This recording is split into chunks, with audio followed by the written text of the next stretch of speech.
viewers, welcome to the Bachelor course of Population Studies. In our last lecture, we discussed about population and development. Today, we will talk about another related topic on population dynamics and economic growth. The demographic composition of any country with its inherent characteristics opens up many economic opportunities, whereas an aging population puts a burden on the economic resources of a country. A greater proportion of productive population means not only more of the labor supply, output, incomes and savings, but also a bigger size of market of consumer durables and services. A productive use of working population accelerates the speed of economic growth. The age structure, the health and education status of population, dependency ratio etc.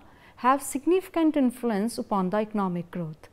But it should also be kept in mind that the effects of demographic change on economic growth are not automatic. Of course, the change in age structure simply affects the supply side as well as the demand side potential for economic growth, but the infrastructure, governance, investments in health and education also have important influence upon the economic growth. In this light, let us discuss how the population dynamics of India may influence its process of economic growth. First of all, let us discuss about the age structure of population and economic growth. Social scientists have long argued over the impact of population growth on economic growth. The debate has oscillated from the pessimistic view to the optimistic view. The pessimistic view, led by Malthus and his followers, argued that the population growth restricts economic development, while from the optimistic school of thought, Kuznets and many others argued that population growth actually fuels economic growth. Similarly, the demographic theory of transition tries to associate different stages of economic growth with different levels of birth rates and death rates and consequently the growth of population. But these theories have hardly taken into account the effect of fertility rate, birth rates, death rates and life expectancy upon the age structure of the economy, which has a significant influence upon the level as well as the pace of economic growth. Actually, as countries pass through various phases of demographic transition from high fertility and high mortality to low mortality and low fertility, the age composition of a country's population changes.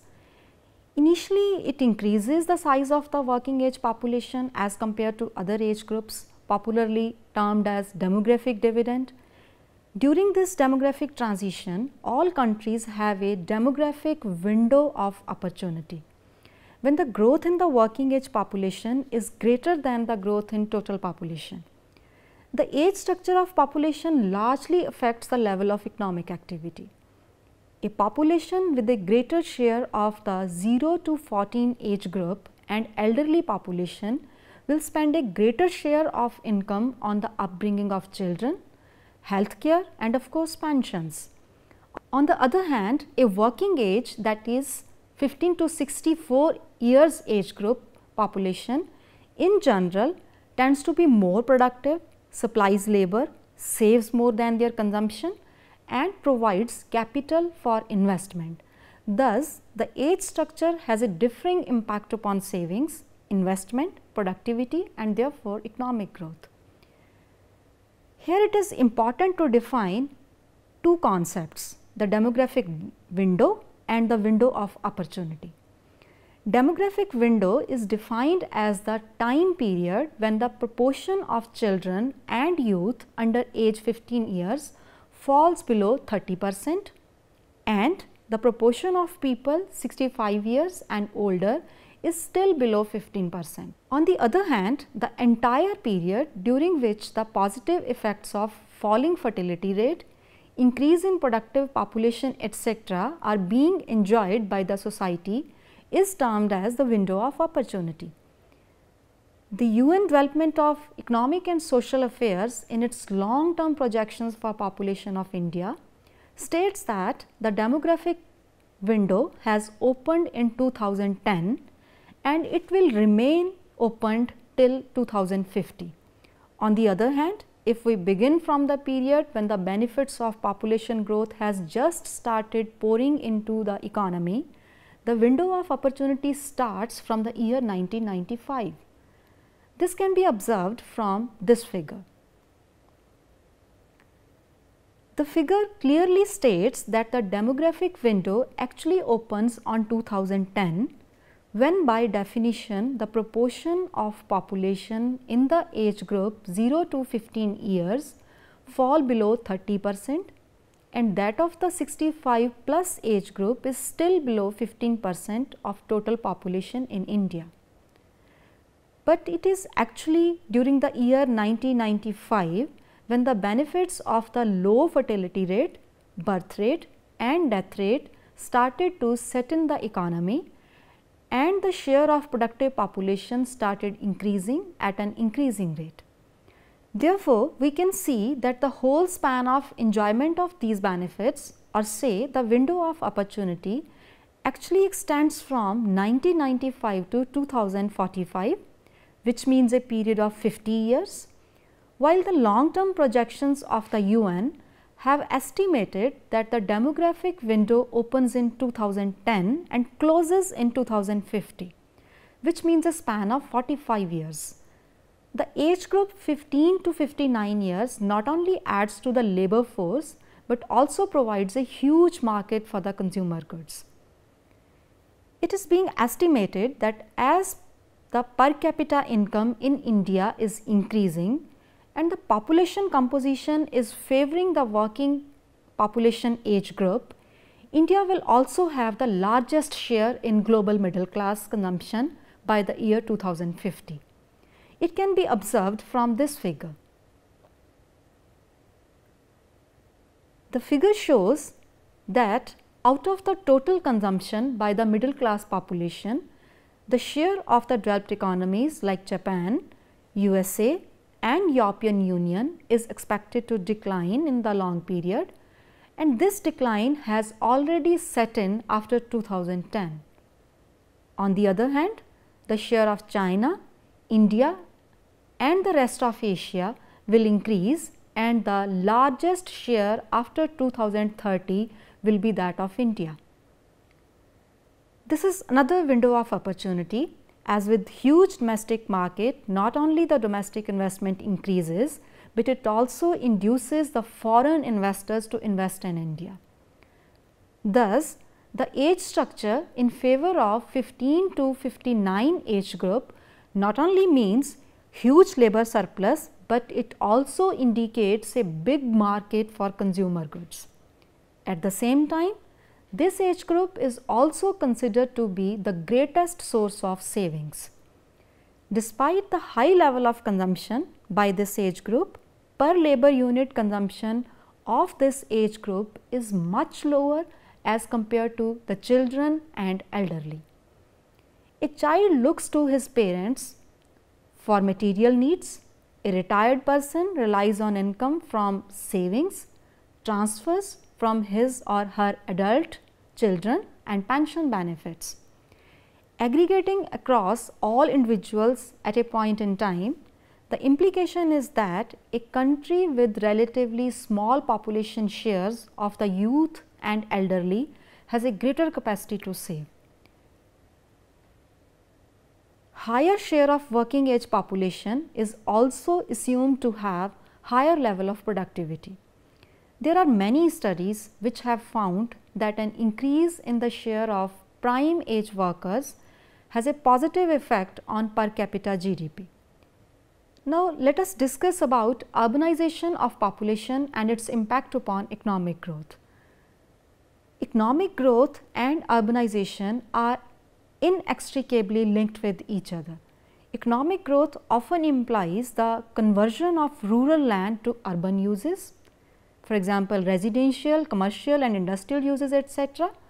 As the regional economies undergo through transition from agrarian based economy to an urban economy based on industry and services. Thus, the urbanization, economic growth and structural change, they go hand in hand. Urbanization is also associated with better employment opportunities, higher incomes and higher access to basic facilities such as education and health. Looking in this way, urbanization seems to be the synonym with increase in economic growth as well as the well-being. Therefore, let us discuss about the process of urbanization and the process of economic growth in our country. The process of urbanization in India can be observed from this figure. The figure shows that the urbanization rate, which is defined as the ratio of urban population to total population, has increased from 26% in 1991 to 31% in 2011, while it is expected to increase to 41% by the year 2030. As we have already discussed that urbanization means more employment opportunities and higher level of income, urbanization leads to economic growth in two ways. Firstly, it reallocates the productive factors from low and stagnant productive sectors of rural areas to more productive sectors of the urban areas. As a result, not only the GDP increases at a faster rate, but the contribution of urban areas in GDP that also increases.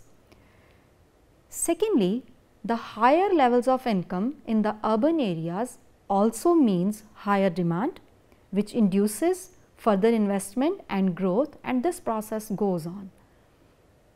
These trends have well been experienced by the Indian society along with its process of urbanization. We can trace these changes from the subsequent figures. This figure shows that over a period of time, as the population of India is urbanizing itself, the share of agriculture in GDP is declining, while that of manufacturing and services is increasing. The share of agriculture in GDP has declined from 35.35% in 1981-82 to merely 14% in 2011-12, while that of the industry remained nearly stagnant at about 27%, and considerable shifts can be observed in case of share of services, which has increased from 37.49% to 58.39% during this period. Actually, services have two inherent characteristics. They are mainly located in urban areas and they have greater value addition as compared to other two production sectors of the economy. Therefore, a shift towards the service sector naturally means faster economic growth.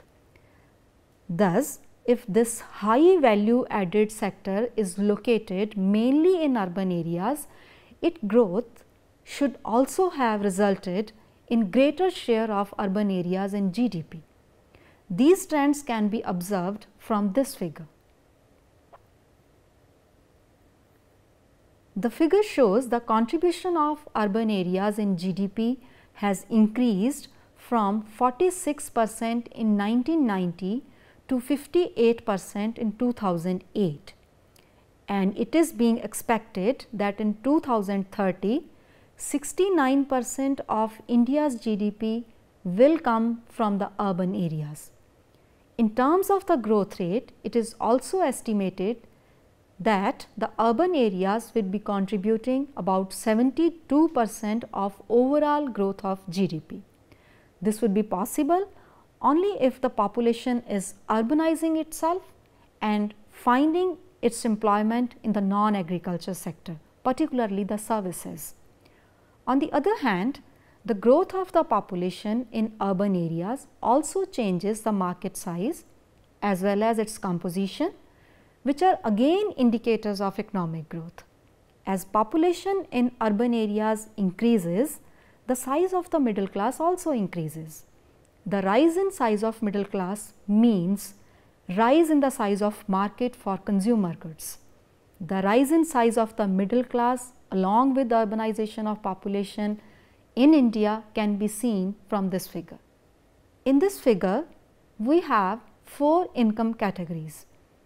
The category of deprived is actually a low income group which lives below the poverty line and hence is defined as a population group with income of less than rupees 90,000 per annum at 2000 prices, while the aspirers are little above the poverty line and earn between rupees 90,000 and rupees 2 lakh per annum. The middle income group in this figure includes the seekers and the strivers with an annual income ranging between rupees 2 lakh and rupees 10 lakh, while a very high income group is shown here as the globals who earn more than rupees 10 lakh per annum. This figure shows that the urbanization will dramatically increase the size of the middle class from about 5%, that is 4% seekers and 1% strivers in 2000 to 46%, that is 29% seekers and 17% strivers in 2030. This will be a big change, as in the year 2000 the majority of the population, that is 64% in India, was earning below rupees 90,000. Another 31% were earning a little above the subsistence earnings, but in the year 2030 we expect the share of the first group will come down to 15%, while that of the second one, that is the aspirers, will increase by 1 percentage point and reach at 32%. This change in composition of population by income group will lead to the changes in composition of basket of consumer goods, and we can expect that the share of necessities in total consumption expenditure will fall, while that of other non-food items will increase. This can be observed from the next figure.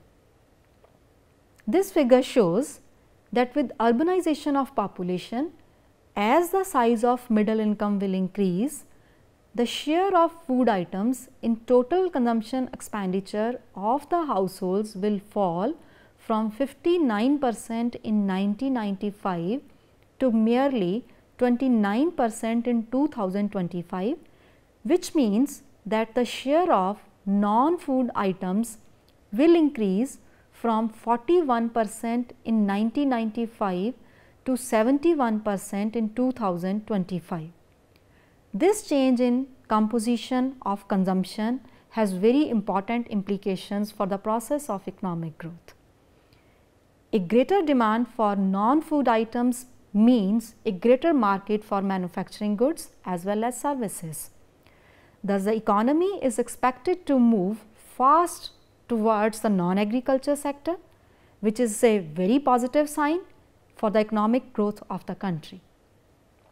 Now, let us discuss about the impact of education and health status of the population and economic growth. In this lecture, we have discussed so far that the urbanization patterns influence economic growth very significantly.